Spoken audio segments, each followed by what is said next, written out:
하나님께서 저와 여러분을 위기 시대의 전도자로 부르셨습니다. 여기서 몇 가지를 기억하셔야 됩니다. 하나님께서는 언제든지 말씀 주시고 난 뒤에 응답을 주셨고 성취하셨습니다. 대부분 사람들이 그걸 놓쳤죠. 그러나 말씀 붙잡은 사람을 하나님은 사용하셨습니다.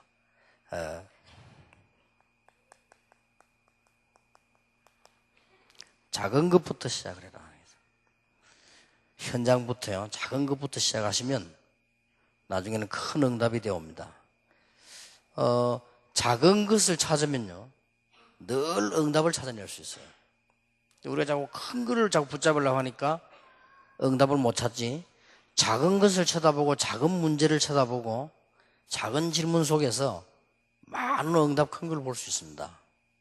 우리나라는 보면은 서울에 여기 지금 한강에 다리가 여러 개지요. 제가 정확하게 모르겠는데 10개 넘어 있는 걸 알고 있는데 전부 대자 붙었어요. 소자 붙은 거 하나도 없고 중자 붙은 것도 없어요. 전부 무슨 대교 이래가지고 정말 큰 다리 가진 미국에서 보면 웃을 정도로.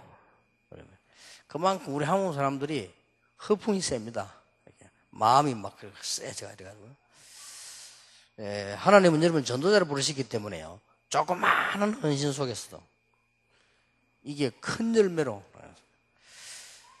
목동으로 있는 다윗을 왕으로, 우리는 목동을 우습게 보잖아요. 목동으로 있는 다윗이 왕으로 기억하셔야 됩니다. 그리고 여러분들은 지도자입니다. 지도자의 가장 중요한 거, 설교도 중요하고 목회도 중요하고 다 중요하지만은 지도자에게 가장 중요한 것은 여러분 주위에 있는 사람 가치를 아는 겁니다. 이 사람이 옳은 지도자가 될 수 있습니다. 바울이 이걸 잘했습니다. 여러분 주위에 있는 사람 가치를 모르고 여러분의 교회 또 무슨 성도님들의 목사의 가치를 모르면 사실상 언약이 다 파괴된 거예요. 그리고 하나님의 계획이 확실하니까, 하나님의 계획이 확실하면 실제로 준비해라. 실제로 준비를 안 한다니까요. 실제로 준비하는 거죠. 그리고 하나님께서는 여러분들을 앞으로 지금 교회 살릴 선구자로 부르셨습니다. 교회가 21세기 교회 무너지기 때문에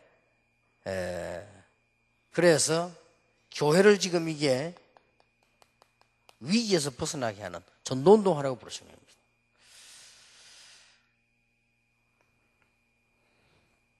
엉뚱한 일을 하라고 하는 것이 아니고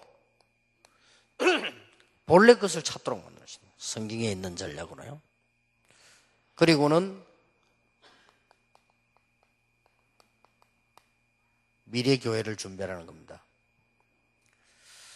자, 이 중에서 앞으로 21세기의 가장 큰 선교 전략과 밭이 뭐냐? 21세기의 가장 큰 선교 전략이 가정 살리는 선교사입니다.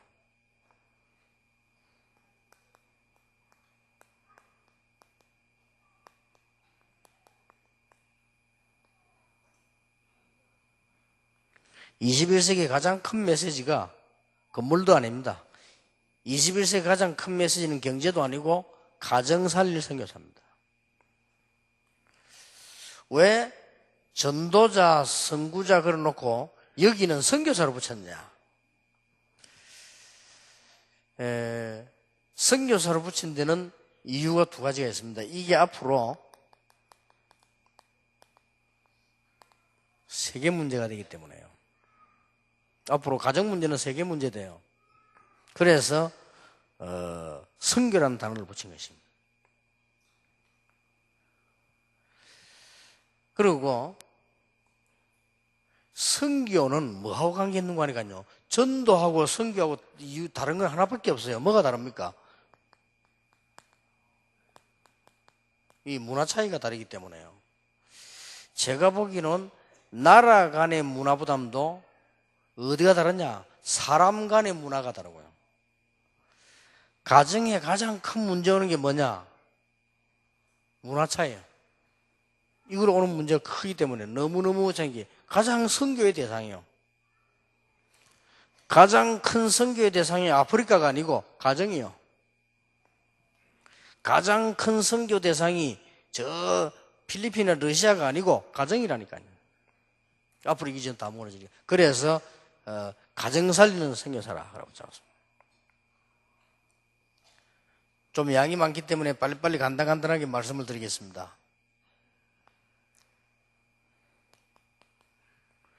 1강입니다. 목회자 가정의 기본적 본질을 찾아라.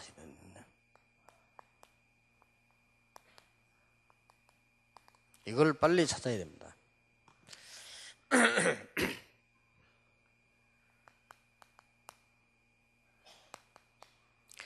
서론에서 몇 가지 보셔야 될 것은 가정이 무너지는 이유가 뭐냐?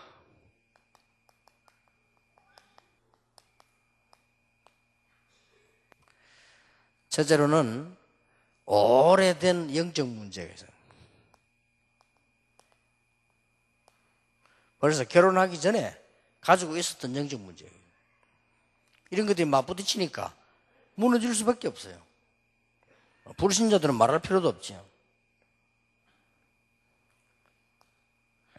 그리고 이제 가정이 무너지는 큰 두 번째 이유가 타락과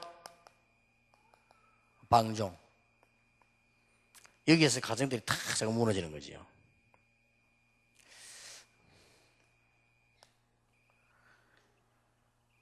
세 번째 이유가 부부 간의 차이입니다. 성격 차이도 나고 생각 차이도 나고 수준 차이도 나고 차이가 나니까 여기 자꾸 문제가 오는 것이죠. 그리고 가장 큰 이유는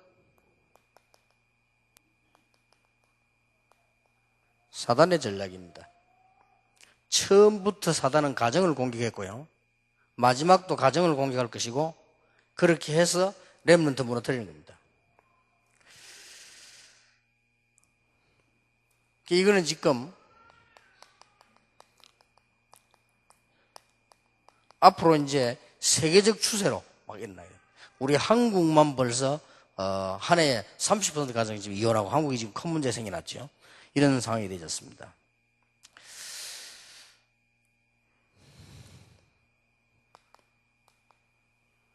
우리는 기본적인 본질을 빨리 찾아내야 되는데 어떤 걸 찾아내야 되느냐? 여러분들 지금 부부 간에도 문제 많잖아요. 그리고 지금 바깥 사람도 문제가 많거든요. 빨리 기본적인 걸 찾아내야 돼요. 특히 우리는 지금 목회자이기 때문에요. 모든 지금 부부들이 착각을 하나 하고 있습니다. 어떤 착각을 하고 있는 거니까 결혼을 하면은 남편이 내 거라 그렇게 생각을 합니다. 또 불신자들도 다요. 결혼하면 부인은 내 것이라 그렇게 생각을 해요. 그렇게 해서 오만 괴로움을 다 주는 거예요. 내 것이 아닙니다. 하나님 것입니다. 우리는 여기서부터 벌써 시작부터 문제가 보는 거죠. 불신자들은 하나님 안 믿으니까 어쩔 수 없지만은 우리는 하나님 믿는 사람인데 남편이 내 것이 아니고 하나님의 것이고요. 아내가 내 것이 아닙니다. 사람들은 여기서 문제가 오는 내 거라고 생각하기 때문에 여기서 무슨 문제가 오는 줄 압니까? 사랑은 오래 참고 사랑은 오래 못 참고 이렇게 되는 거예요. 내 것이라고 생각하니까. 사랑은 시기하지 아니하면 사랑은 시기하며. 고린도서 13장 읽어보세요. 그거 여러분하고 하나도 안 맞는 거예요, 그게. 사랑은 분통 터지며 사랑은 조급하며 이래 되잖아요. 이게 이제 뭐냐면은 내가 하나님 자리에 앉아가지고 내 거라고 생각하니까 그런 문제가 옵니다. 절대 그거는 착각입니다. 전 세계가 무너지는 여기서 와요. 그래서 사단에게 당하는 거예요. 그래서 이거부터 빨리 고치고 바꿔줘야 돼요.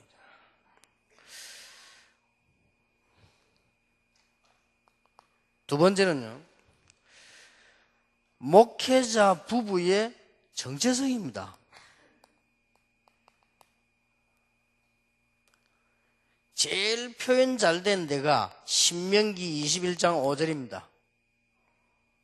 신명기 21장 5절에 보면 여러분에게 하나님은 세 가지를 주었어요. 첫째 뭘 줬냐? 예배권을 주었습니다. 대단하죠? 두 번째 뭘 줬냐? 축복권을 주었어요. 세 번째는 뭘 줬냐? 전 세계 다 흔들려도 바로 갈 수 있는 판결권을 주었어요. 신명기 21장 5절에 목회자에게 준 엄청난 특권 세 가지가 있는데 예배권, 누구든지 예배 드릴 수 있지만은 예배권, 축복권, 판결권. 어마어마합니다. 그러니까 제사장 가정이라니까요. 이 기본부터 빨리 그렇게 해줘야 됩니다. 그리고 역할부터 이해를 해야 돼요. 역할부터 이해를 해야 되는데 목사님들은 지금 어떤 역할인가 하니까요, 교회 전체를 보고 목회하는 겁니다. 사모님들 그거 모르면 늘 실수해요. 늘 갈등 생기고 참아서 그렇지 늘 열나고 그러단다니까요. 목사님은 뭘로가 목회하는 거 하니까 전체 목회를 한다니까요. 물론 사모님도 그렇지요. 그러나 목사님은 직접적으로 전체 목회에 책임이 있고요. 사모님들은 거의 가정 목회입니다. 주로 가정 사역이죠. 물론 안 그런 사람도 있겠습니다만 기본적으로는 그렇습니다. 그런데 역할을 빨리빨리 일을 하셔야 되는 거예요. 그리고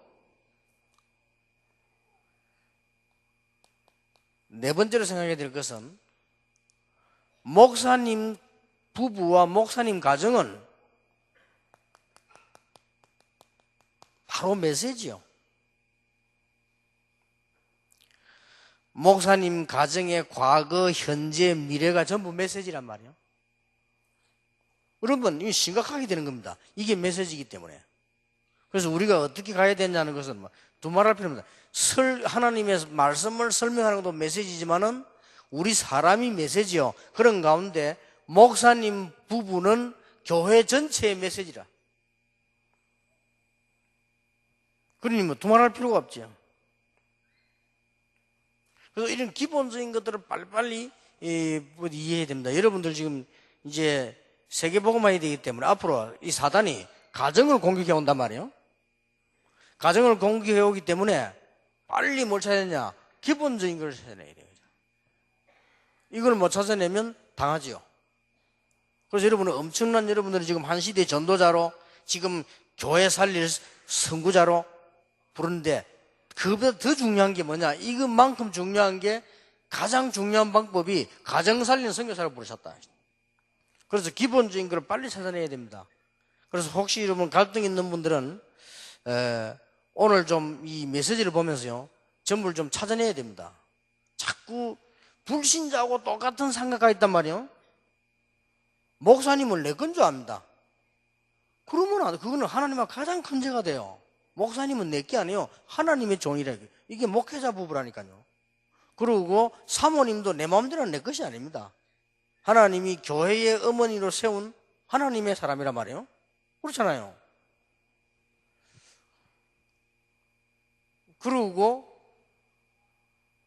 목사님에게 하나님께서 예배할 수 있도록, 그 다음에 중요한 축복을 할 수 있도록, 그 다음에 중요한 문제를 판결할 수도 이런 시대적인 답을 준 거예요. 교회에다가요. 죽고 여러분 역할 자체가 목사님과 사모님은 다릅니다. 목사님은 전체 목회를 하고 사모님은 사실은 가정 목회를 하는 거예요. 사모님이 당에 모아놓고 얘기할 필요도 없고 목사님은 전체 목회를 하시고 사모님은 정확하게 말하면 가정 목회를 하는 거예요. 이 역할을 모르면 늘 갈등이 생겨요. 그러면 이제 많은 응답을 놓치게 되죠. 이런 기본적인 뭐 할 것이냐 이전에 기본적인 것부터 우리는 빨리 해야 됩니다. 그래서 우리가 메시지요. 가정에서요. 그래서 뭘 잘해야 되느냐?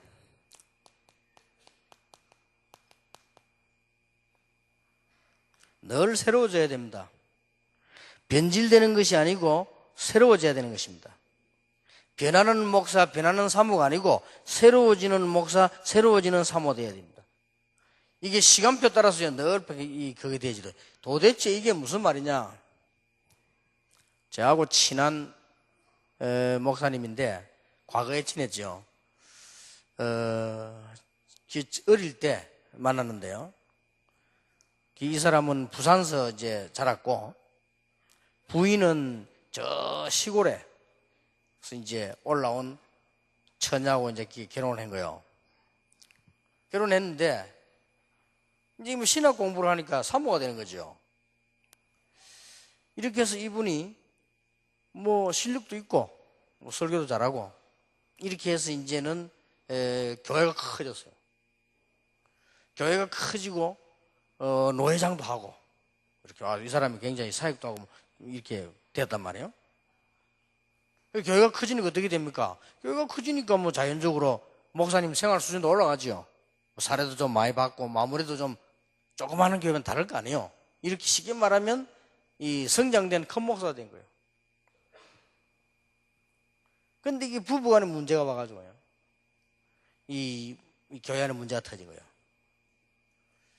그러니까 열쇠는 어디에 있노 하니까 이 목사님도 그렇고 사모님도 그렇고 옛날에 시골에서 자랐던 수준 그대로 있는 거예요. 지금은 대교회 당회자인데 이게 수준이 갱신이 안 되는 거예요. 가난할 때 왜 처녀총각 만난 그 수준 그대로라. 그리고 이 목사님은 저 부산 감천 거기 있었는데요. 감천 수준 그대로. 사모님은 아마 어디 뭐 전라도 어디서 받았는데 전라도 시골 수준 그대로라. 이게 안 바뀌는 거예요. 그러니 어떤 문제가 오느냐? 교회 안에는 커지면 뭐 인재들도 오잖아요. 뭐 똑똑한 사람들도 오고 말이에요. 그 교회 안에는 뭐 이화여대 출신이다, 뭐 부산대 출신이다 이런 사람들이 오잖아요. 이 사모님이 갱신한데 그걸 못 보는 거예요. 참 말이 안 되죠. 이 갱신이 그만이 중요합니다. 갱신이 안 되죠. 그걸 못 보고는 자꾸 뒤에서 끌는단 말이에요. 이게 크게 시작이 되지 가지고요. 뭐까지 갔느냐? 완전 이혼까지 가버린 거예요. 그러니 이혼되고 나니까 애들 어떡합니까? 애들 집 나가버리고. 친하니까 날 찾아왔어요. 다락방에 와서 일하면 안 되겠냐고 그랬어요. 다락방 그런 데가 있다 안 해요. 그래서 훈련을 받으라. 다락방에 어디 무슨 파산되고 난 데 오는 데인 줄 아는가? 그건 아니다. 그렇게 이 두 사람의 문제가 뭐냐? 전혀 갱신이 되지 않아요. 여러분 지금 앞으로 우리는 엄청난 축복 올 것이기 때문에요. 갱신 안 하면 안 됩니다. 앞으로 여러분 교회에다가 하나님 물질도 부을 것이고 인재도 보낼 것이고 그럼 맨날 돈 하고 있는 사람은 돌아버리잖아요. 그렇잖아요. 동네 통장 된 사람이 폼 잡고 다니면 국회의원 돼버리면 졸도해버리잖아요. 그렇잖아요. 그러니까 이 갱신에 우리가 지금 빨리빨리 시간표 따라요. 갱신되어야 됩니다.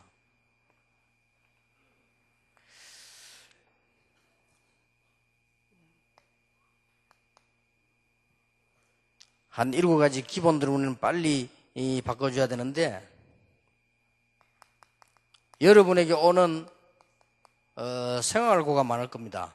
이 생활고는 거의 다가 지금 경제하고 관계 많이고요. 이거는 지금 근원적인 해결이 돼야 되는 것이고 어떤 면에서는 교회 크기하고도 관계 있고요. 이 생활고가 지금 여기 앉은 분 가운데 제일 많아요. 그런데 저는 그렇게 생각하지 않거든요. 반대로 한번 생각해 보세요. 반대로. 여러분이 넉넉하다. 그러면 지금까지 목회자 자녀들 가운데 오히려요, 넉넉한 데 자란 아이들보다는요, 어려운 자란 아이들 더 성공했어요. 그러고 어떤 면에서는 넉넉하다. 이래가지고 시험 받은 사모 너무 많아요. 우리는 이게 지금 가난해야 된다는 말이 아니고 이것은 아주 근원적인 게 해결이 돼야 되기 때문에 정말 여러분 힘으로 될 수 없는 거죠. 진짜 하나님 앞에 기도해야 될 중요한 일이요. 낙심해야 될 일도 아니고 어렵지만은 그게 아닙니다. 하나님은 분명히 여러분을 알고 계시기 때문에요. 시간표에 따라 정확한 응답을 주시게 되어 있습니다. 어떤 경우에도 가난에 찌들지 마라 하시다. 여러분 암만 어려워도요, 하나님은 분명히 시간표를 따라 응답하실 것이다. 저는 담임 목사 되기 전까지는 너무 경제 어렵고요. 저는 용돈을 써본 적이 없습니다. 너무 어려웠어요. 그리고 이제 담임 목사가 돼도 교회 사역 하려니까 뭐 그게 있어야죠. 집도 없고 말이야. 아무것도 없어요. 그런데 다행인 것은 하나님이 제게 은혜를 주셔가지고 여기 안 빠졌어요. 아니다. 내가 없는 것은 하나님의 시간표다. 지금은 나는 돈이 있어야 되는 것이 아니고 지금은 글을 읽어야 되는 것이고 지금은 돈이 있어야 되는 것이 아니고 전도 현장으로 가야 되는 것이고 지금은 내가 나를 위해서 세계 밖에 나가 유학할 때가 아니고 지금은 학생들하고 같이 들어가서 복음을 전해야 되는 것이고 이렇게 깨달았어요. 그게 전부 난 미국 갔더라면 큰일 날 뻔했어요. 미국이 잘못됐단 말이 아니고 저는 한때 기도 제목이 미국 가는 거예요. 그래서 공부하는 거. 그게 문이 안 열려요. 얼마나 큰 다행인지 몰라요.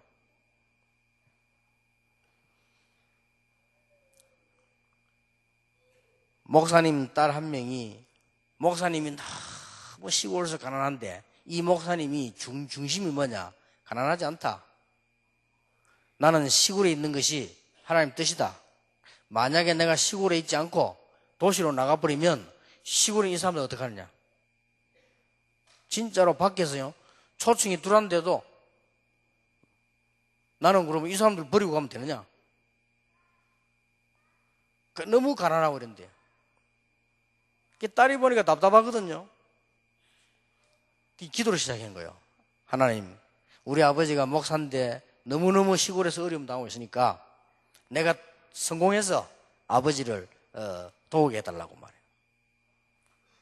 말해요. 오히려 그런 자녀들이 나오는 거예요. 이래가지고는 공부하다가 갑자기 고등학교 3학년 때 선생님께 얘기했대요. 서울대학을 가겠다고. 너는 실력이 안 되는데 어떻게 가느냐. 그래도 가겠다고 얘기했대요. 그래서 선생님이 하도 그렇게 하니까 써준 거예요. 써줬는데 오히려 공부 잘하는 사람 떨어지고요. 이 사람은 합격했어요.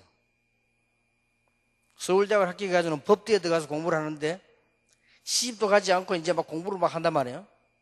이 기도 제목이 뭐냐? 판사가 되는 거예요. 한 번은 아버지가 그러더랍니다.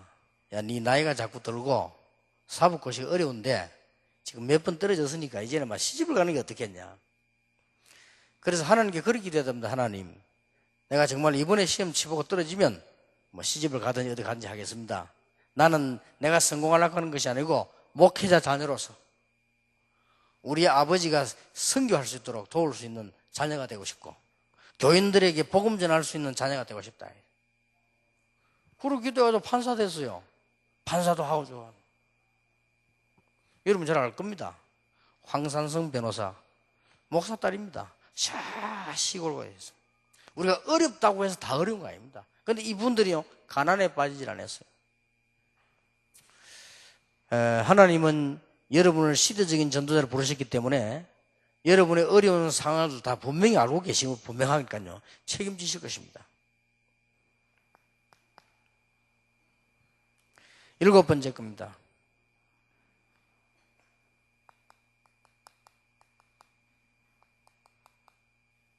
부부 문제입니다.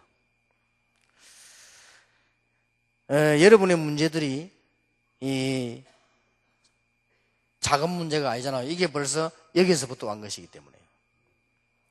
그래서 여러분의 문제를 완전히 하나님께 맡기라.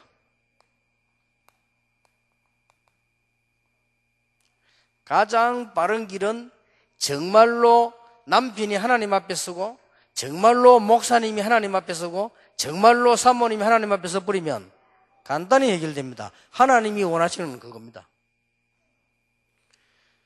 정말로 목사님이 그리스도를 바라보고 사모님이 그리스도를 바라보고 손잡는다면 거기에서 모든 문제 다 해결되는 것이죠. 그래서 오늘 이후로 여러분 주로 어려움 당하는 이거요. 그러니까 이런 문제들이 여러분이 먼저 없어져야 사역을 할 수 있거든요. 그래서 나는 여러분이 지금까지 어려움 당한 거는 전부 메시지로 보고, 메시지다. 지금 한 명 한 명 여러분하고 상담한다면 여러 가지 얘기가 많이 있겠죠. 그러나 분명한 거는 7가지 기본은 분명히 해야 됩니다.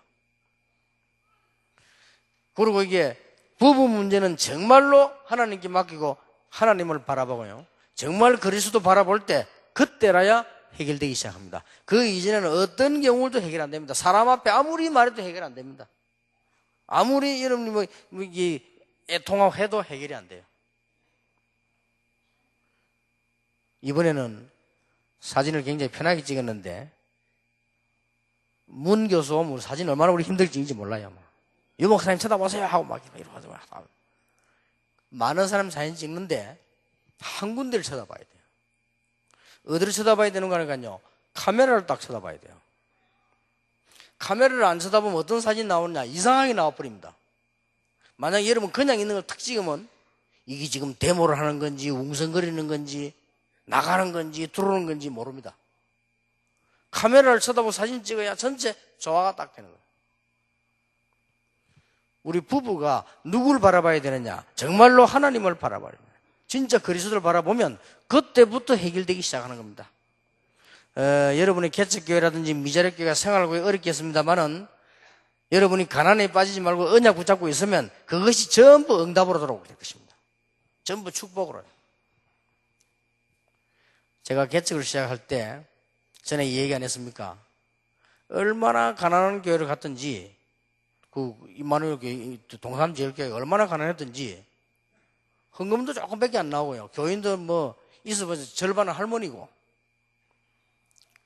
이러니까 때마침 다행스럽게 장로님 한 분 계시는데 그분이 지금 박원규 장로님이라. 박원규 장로님을 모르는 분이 아닙니다. 그런데 이분이 하는 얘기가, 목사님 너무너무 우리 교회가 어려우니까 사택은 목사님이 얻어갖고 오라. 목사님이 알아서 하는 거예요. 그걸 내가 사택이 있냐 말이에요. 이때까지는 뭐 부격절 이절이 있었으니까 어디 있었는데 얼마나 어렵던지요. 이래가지고 영도 안에 제일로 싼 집을, 작은 집을 찾아내는데, 그거 찾아내는데 처음 거는 돈이 500만 원이요. 그게 없는 거예요.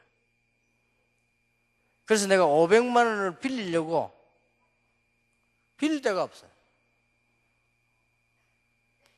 그래서 내가 그때 내가 기도하면서 생각했어요. 그렇다. 나는 지금부터 사람을 의지하지 않겠다. 조금도 의지하지 않겠다. 나는 주님만 바라보고 가야 되겠다. 그 각오를 했어요. 내가 얼마나 그때 창피했던지. 돈 500만 원이 없어가 집을 못 얻는데 말이에요.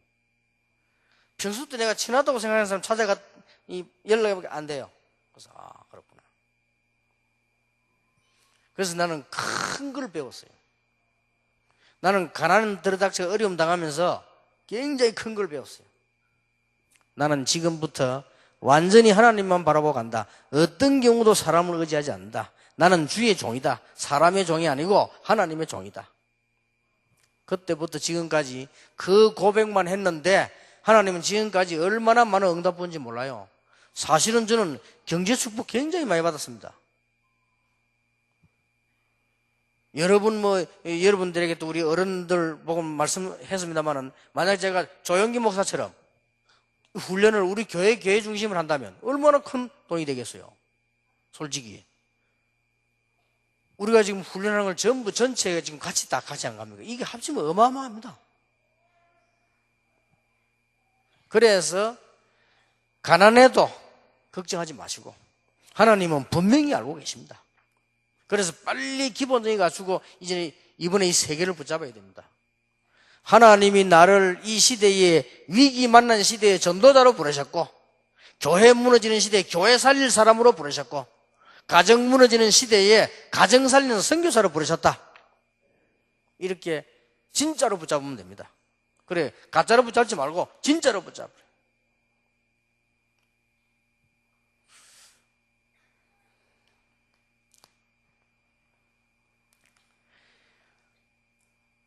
분명히 하나님은 계획은 있고 축복은 예비되어 있습니다. 여러분들이 지금 현재 당하는 문제를 조금 얘기했습니다. 설문조사인 거요. 여러분의 문제가 주로 뭔고 하니까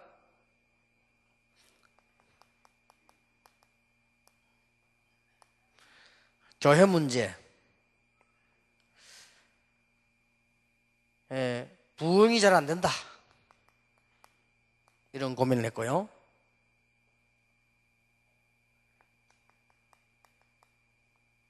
인간관계 어렵다, 뭐 이런 부분들.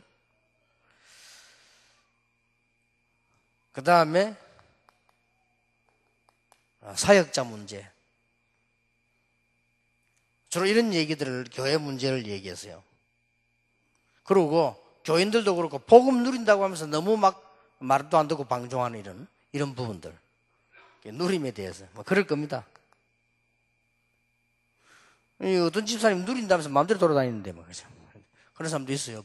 그것도 뭐 하나의 누림이니까. 어쨌든 어떤 사람 누린다고 교회도 안 옵니다. 뭐 교회는 난 누린다. 뭐 그것도 누림이니까요. 거기에 대한 질문인 것 같아. 이런 부분들요. 그 다음에 가정 문제 얘기했어요. 여러분이 한 얘기입니다.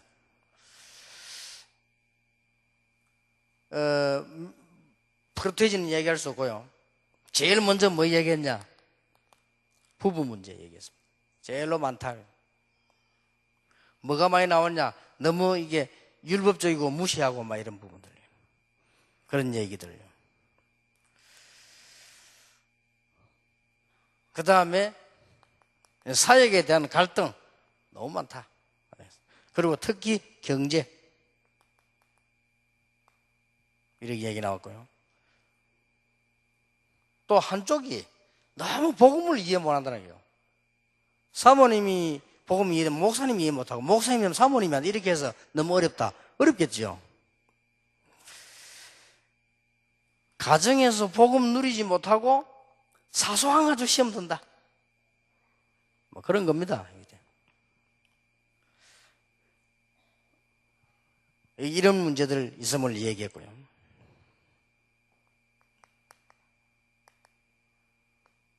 그 다음 목회에 관한 얘기를 했어요.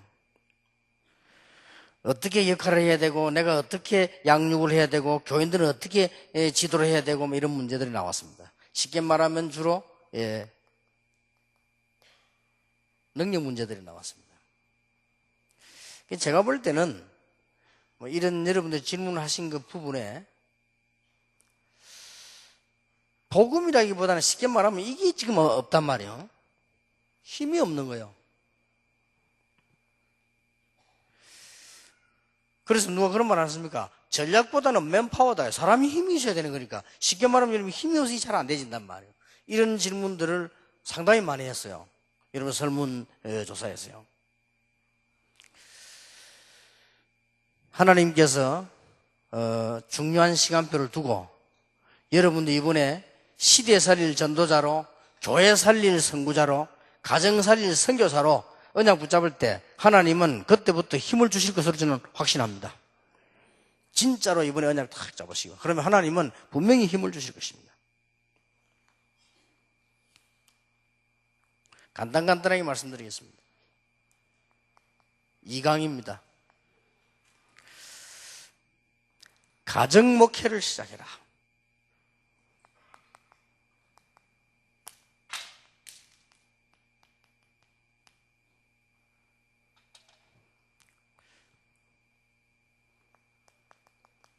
여러 힘을 얻어야 되니까요. 그런데 성경을 보면은 사도, 선지자 이런 사람들의 가정사역 기록이 전혀 없어요. 한 군데 딱 있는데 마태복음 8장 14절 17절에 보면 베드로의 장모 열병 고쳤다, 그거만 나와 있고요. 그거 외에는 아무것도 없어요. 저는 이걸 생각해, 이 이유가 뭘까? 사도, 쉽게 말하면 목사님이 가정을 어떻게 했다는 기록이 전혀 없다니까요. 전혀 없어요. 나는 이걸 보면서 굉장히 큰 걸 느꼈습니다. 뭘 느꼈는가 하니까 그것만 없는 게 아니에요. 두 가지가 없는데 사모님들에 관한 기록이 전혀 없어요. 이상하다. 왜 이렇게 하나도 없을까? 사모님들은 전도랑 다 어디 놀러가 다니냐 말이야. 그것도 알 텐데 분명히. 그럼 천주교에서는 결혼 안 해도 베드로가 분명히 부인이 있었잖아요. 이런 기록이 전혀 없어요. 저는 여기서 뭘 깨달았는가 하니까요, 정상적인 부흥을 이루는 목사라고 하면 가정사역을 할 시간이 실제로 없을 것이다. 부족할 수밖에 없어요. 그래서 가정사역의 몫은 그야말로 사모의 몫이다. 얼마나 중요했든지 여기에 대한 기록이 없다니까요.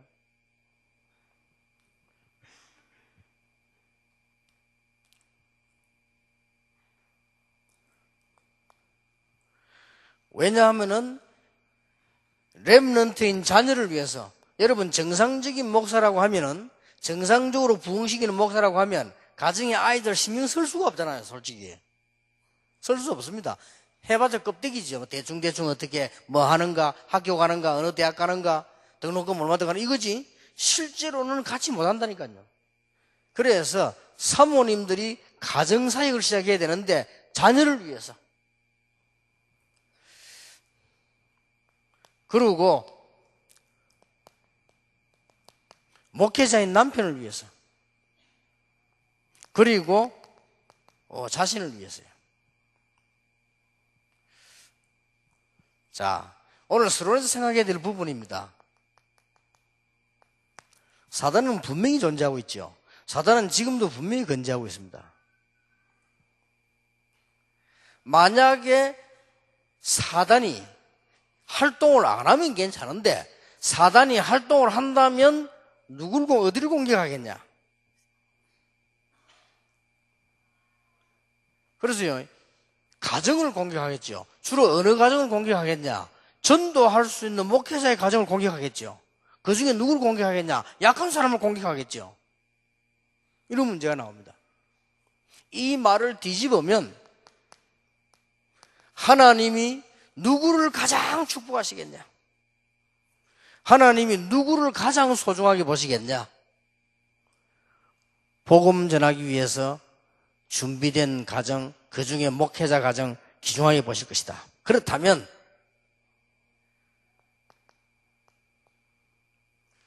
오늘 우리 목사님들도 그렇고 사모님도 그렇고요, 가정 목회를 해라. 가정 목회를 어떻게 할 것이냐? 많이 있겠습니다만 세 가지입니다. 가정에서, 목사님 가정에서 다락방을 성공시키라. 이거는 사모님들 역할이 좀 큽니다. 목사님들은 바깥을 주로 많이 뛰기 때문에요, 사모님들이 가정에서 다락방을 성공시키라. 어떤 다락방이냐? 개인 다락방부터 먼저 성공시키라.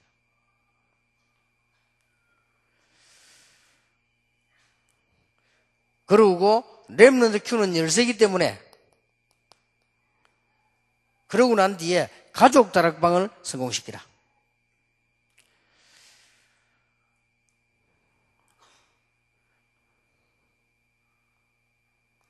목회자 가정은 교회보다 더 큰 기도의 산실이 되게 해라. 이런 걸 찾아내면 우리의 능력 없음을 하나님은 아시고 전부 응답하실 것입니다. 이번 목회자 수련회 이후에 여러분들은 시간표가 됐기 때문에 RUTC 시대를 맞이하면서 여러분들이 한 번도 빠짐없이 그야말로 응답받게 되는 참된 축복이 꼭 있게 되길 바랍니다. 여러분 가정에서 뭐냐, 여러분부터 개인 다락방, 가족 다락방, 기도의 산실이 되지 않는다. 목회자 가정에서 뭐가 일어나야 되느냐? 미션홈이 일어나야 돼요. 여러분 자녀들이 세 가지를 느껴야 됩니다. 반드시. 아, 이게 기도 응답이구나. 이거 못 느끼면 큰일 납니다. 목회자 자녀가 보고는 아, 이게 기도 응답이구나.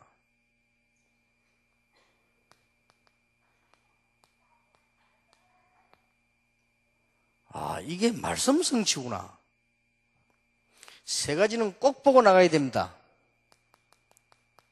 아, 이게 전도구나. 이게 전도의 축복이구나.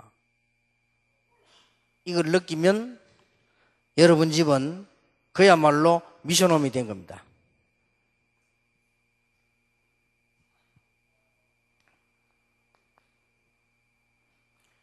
목회자 가정 집을 가정 다락방, 미션홈, 가정 교회로 만들어라.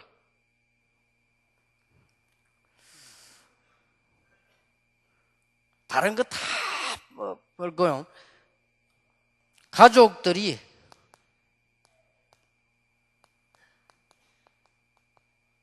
복음의 쉼터가 되게 하는 것이다. 다 이제는 우리는 잃어버렸던 거 다 회복해야 됩니다. 여러분 가정에 들어가면은 이 쉼터가 되어야 돼요.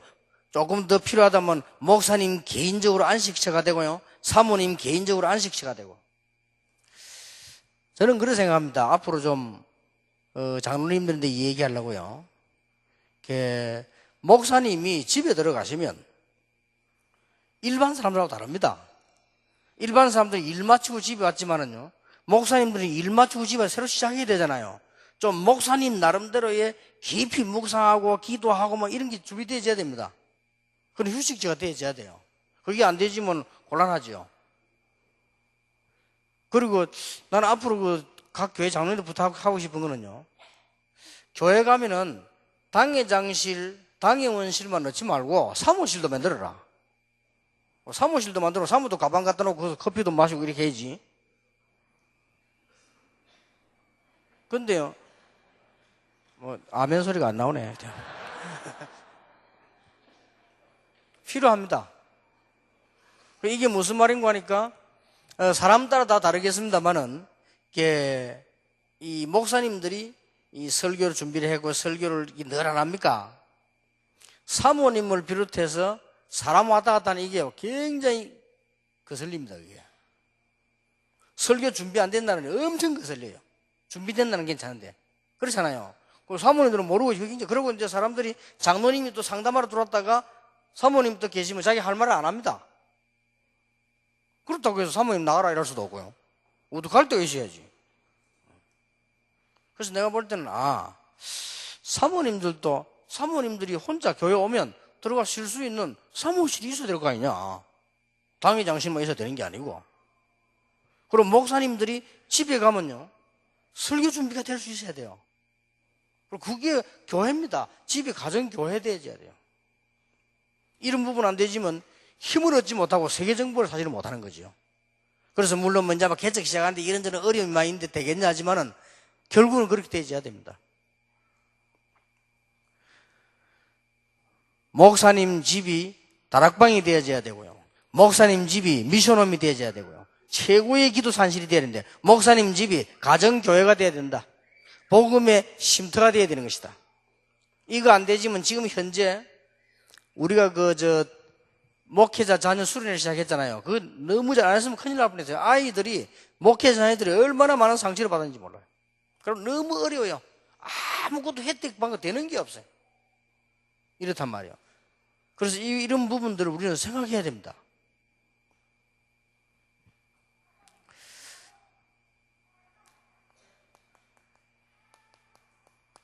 결과는 엄청난 것입니다. 자, 렘넌트 7명의 특징이 뭡니까? 렘넌트 7명의 특징이 전부 가정에서요 제대로 이게 은혜를 받은 거예요.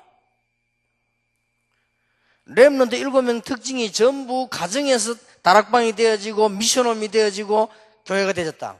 말을 바꾸면 렘넌트 7명이 전부 가정에서 언약을 붙잡았고 거기서 기도를 배우고 거기서 세계선교를 배웠다. 그렇다면 앞으로 우리 8번째 렘넌트가 여러분의 자녀들입니다. 이 자녀들이 이제는 이걸 보고 나갈 수 있는 가정 목회가 시작되어야 된다.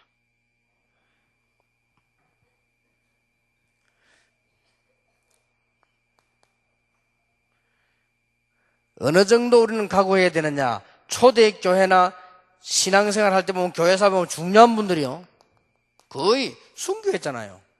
우리는 순교 정신 가지고 가야 된다.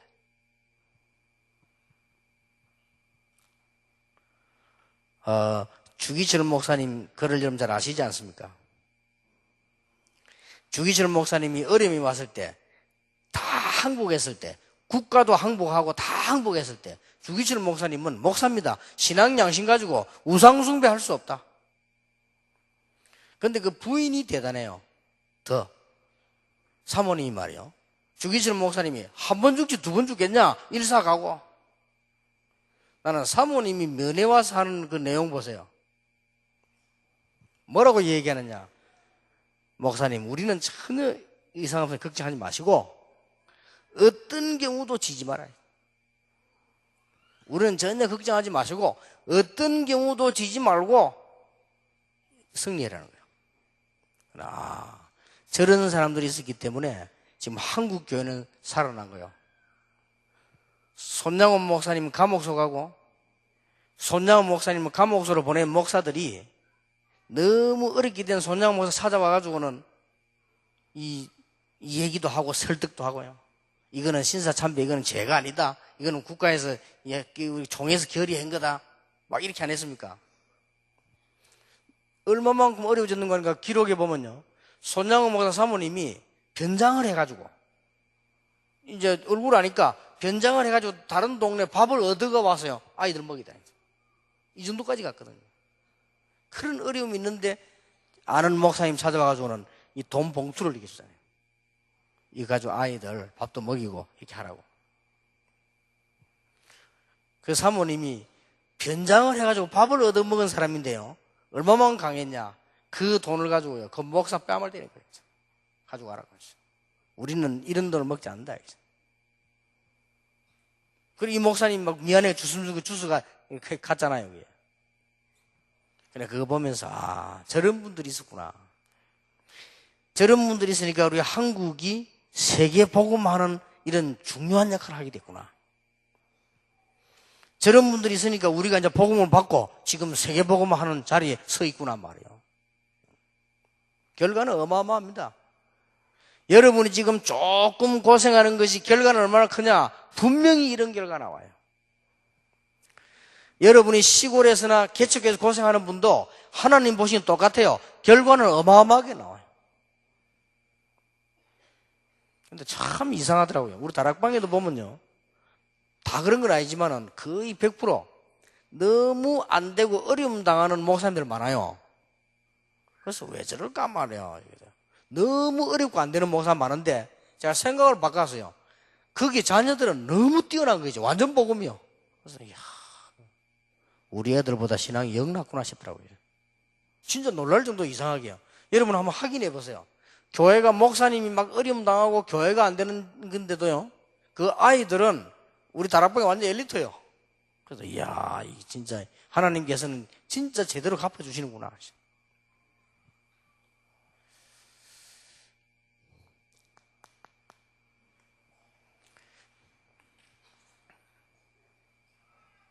제목들만 간단간단하게 드립니다. 3강입니다. 21세기에서 가정사역을 전도와 선교의 열쇠로 붙잡아라. 전도도 그렇고 선교도 그렇고 앞으로 전도와 선교의 열쇠가 뭐냐? 가정사역입니다.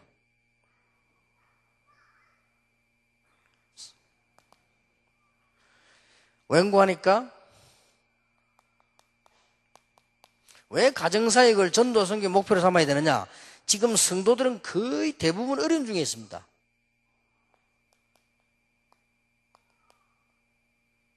어려운 성도들이 너무 많아요. 삶에 어렵고 경제에 어렵고 가족 갈등에 어렵고.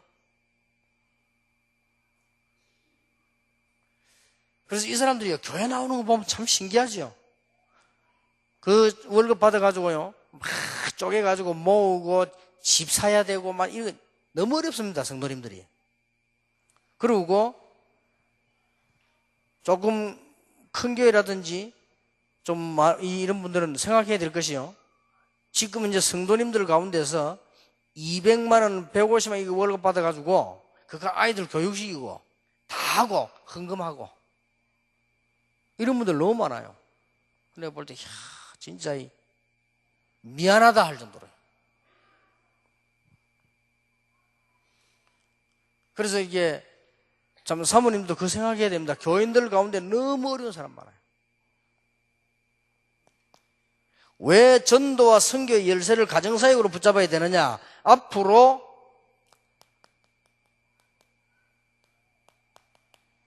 가정 파괴 시대 와요. 왜 그런가 하니까 앞으로는 정신없다니까 문화가 전부 그러고 가는 거예요. 그리고 앞으로는요, 이 사회가 돈 벌려고 상업이 전부 그쪽으로 막 가는 거예요. 이 두 개가 제일 문제입니다. 지금 문화와 상업이 사회 가는 게 전부 가정 파괴 쪽으로 막 가는 거예요. 꼭 기억하셔야 됩니다. 참 희한하죠. 제 같은 경우는 안내서를 보고도 모르겠는데 요즘 아이들은 기계를 얼마나 잘 만지는지 몰라. 금방 알아버려요. 근데 보니까요, 조그만 아이들 이제는 우리 손자 같은 애들 보면요, 기계에서 금방 사줬는데 금방 그 자리에 다 해버려요. 이야, 안내서 필요 없어요. 이번에 어린이날 선물 하나 사줬더니 그걸 옆에 앉아 밥 안 먹고 금방 다 만져버리는 거지. 이야, 참 아이들 참 희한하다. 얘가 어떻게 들어갔는지 몰라요. 뭐를 게임도 하고요. 그걸 이게 이 인터넷 음란 사이트 들어가가지고요. 어떻게 들어간지 모르나. 희한하지 얘가요. 그래 들어가가지고는 저거 엄마한테 들켰어. 그러면 직사기 얻어맞았다네. 그때부터는 이제 뭐 여자만 나오면 나 안 봐 하면서 이게 지금 문화가 그래요. 문화. 이게 지금 큰일 났거든. 막 그래 가거든요. 그러면 돈 내면 다 하지 않습니까? 막 이쪽으로 이제 흘러갑니다. 가정 파괴 완전히 오는 시대가 되겠죠. 이때 이제 뭡니까? 대부분의 자녀들에게 문제 오는 거예요. 우리는 가정사역을 전도와 선교의 열쇠로 붙잡아야 된다. 그래서 목사님들도 그렇고요, 특히 사모님들 가정사역을 시작하시라. 21세기에 가장 좋은 거 대집니다.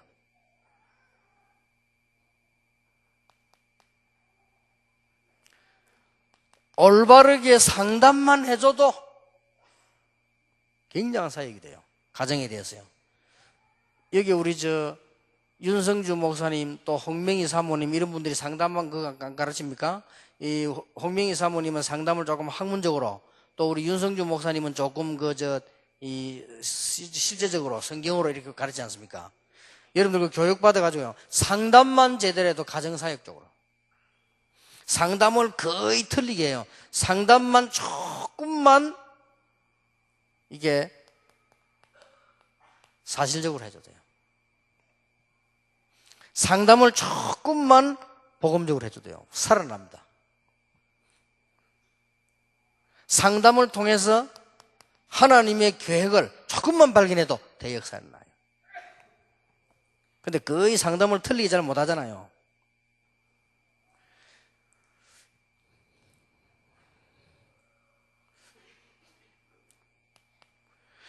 다락방에 20가지 전략을 목사님들과 사모님들은, 특히 사모님들은 가정사역 전략으로 만들어라. 그러면 사모로서 최고로 잘하는 겁니다. 다락방의 20가지 전략을 가정사역으로 바꿔라. 세 번째입니다.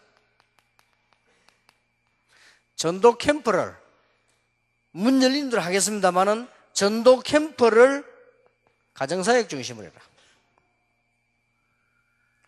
이게 무슨 말인가 하니까 자녀를 위한 캠프라든지 부부 캠프라든지 뭐 또 우리 좋은 아빠 모이는 캠프라든지 또 좋은 엄마 모이는 캠프라든지 가정사역으로 캠프를 만들어라. 앞으로 21세기에 굉장히 중요한 답이 되어질 것입니다. 그래서 이번에는 많은 프로그램 없이 여러분 좀 편안하게 쉬기도 합니다만은 요 메시지만 딱 붙잡고요.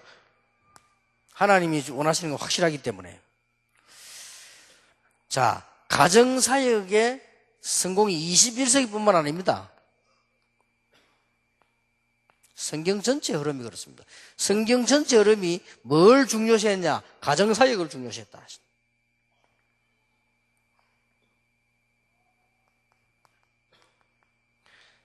렘넌트 7명이 그랬고요. 초대교회가 전부 가정 중심으로 미션홈으로 갔다는 사실.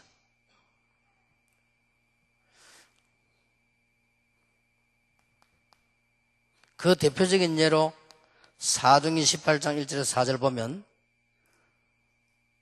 브리스가 부부가 가정사역을 했죠. 만남의 축복, 산업의 축복, 전도의 축복이 다 열려있죠. 보고만 했어요. 이렇게 성경 전체가 가정사역을 했습니다. 21세기의 가정사역이라고 하는 것은 전도와 선교의 최고의 열쇠가 되는 것이다. 하나님이 여러분을 부르신 이유가 뭐냐? 너무너무 위급한 것 세 가지. 아무도 막을 수 없습니다. 복음 가진 사람만 막을 수 있습니다. 어떤 위기가 왔느냐? 교회가 무너지는 위기가 왔다 이 말이에요. 그러니까 이걸 빨리 살려내는 사람으로. 이제는 전도가 안 되는 이런 위기가 왔단 말이에요. 이걸 빨리 살려내고요. 이제는 가정이 무너지는 위기가 왔다. 이걸 빨리 살려내야 됩니다. 그러면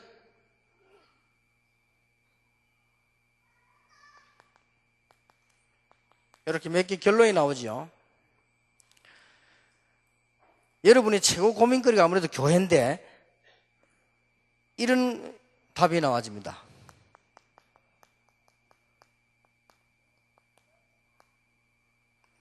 오늘부터 큰 것 말고 작은 실천으로 시작해라.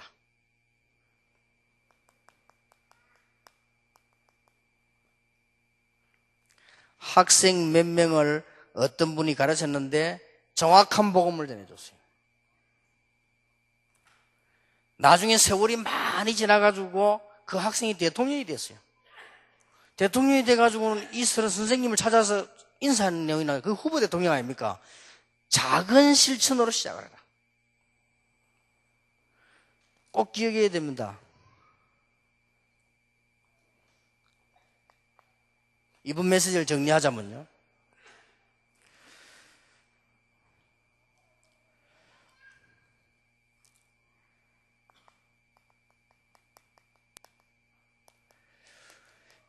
현장 회복하는 초대교회로 돌아가라. 이게 지금 이 전도 문 다 막힌 이 시대를 살릴 겁니다. 특히 중직자.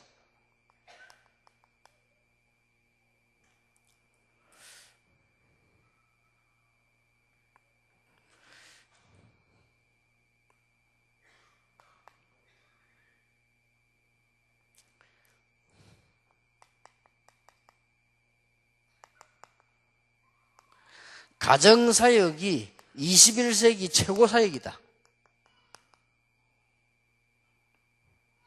요걸 눈치채고요. 지금 이단들은 전부 가정으로 파고듭니다. 나는 깜짝 놀랐어요. 지금 문선명 씨가요. 저 사람 머리가 굉장히 뛰어난 사람이요. 문선명 씨 지금 무슨 작전 하냐? 가정교회. 이렇게 파고드는겁니다, 지금.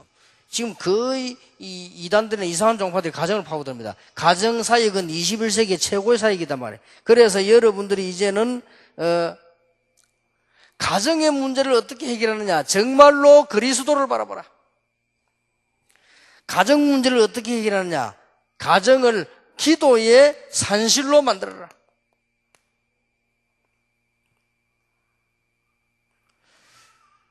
그래서 21세기 최고 사역이니까 가정에서 모든 전도운동이 일어날 만큼 다락방, 미션홈, 교회화되는 이런 전도운동이 나도록 만들어라. 이러면 최고 사역이 되어집니다. 하나님은 여러분을 놓고 이제 이 시대 살려고 부르시기 때문에 저는 조금 이렇게 이번에 이상한 제 마음에는 많이 막 울리는 것 같아요. 그래서 말을 많이 좀 못하고 줄이는데요. 이 세 가지 단어는 이 시간표에 따라서 여러분만이 붙잡을 수 있는 전도자. 그리고 교회 지금 다 무너지니까 교회 살려야 되는 선구자입니다. 다른 선구자 아니고 교회 살려야 되는 선구자. 그리고 가정 살려야 되는 선교사입니다. 이 세 단어를 붙잡고 이 시대를 살려내는 축복이 여러분이 있기를 예수 이름으로 축원합니다. 이거는 하나님의 계획입니다. 그렇기 때문에 여러분만 하실 수 있습니다. 이 시대에 복음 가지고 하나 된 여러분만 하실 수 있기 때문에 오늘부터 이 응답은 시작될 것입니다. 여러분 가정마다 교회마다 살아나는 축복이 있기를 예수 이름으로 축원합니다. 기도하겠습니다. 하나님께 감사드립니다. 한 시대의 전도자들을 부르사 전도를 회복하며 한 시대의 전도자를 부르사 교회를 회복하며 한 시대의 전도자를 부르사 가정을 회복하는 한 시대 21세기 가장 큰 문제 세 가지가 해결되는 주역으로 불러주심을 감사를 드립니다. 이 종들 통하여 영광을 받으시며 오늘부터 걸음마다 응답이 일어나게 하시고 사건마다 응답이 일어나게 하시고 모든 만남마다 응답이 일어나는 축복의 역사가 시작되게 하옵소서. 살아계신 주 예수 그리스도 이름으로 기도하옵나이다. 아멘. 모든 문제를 해결하신 예수 그리스도의 은혜와 우리를 이 시대에 부르신 하나님의 크신 사랑과 우리를 사용하실 성령님의 역사하심이 참으로 한 시대의 전도자로 또 교회 살릴 자로 가정을 살릴 자로 부름받은 귀한 종들 위에 또 교회 위에 지금으로부터 영원까지 항상 함께 계실지어다. 아멘.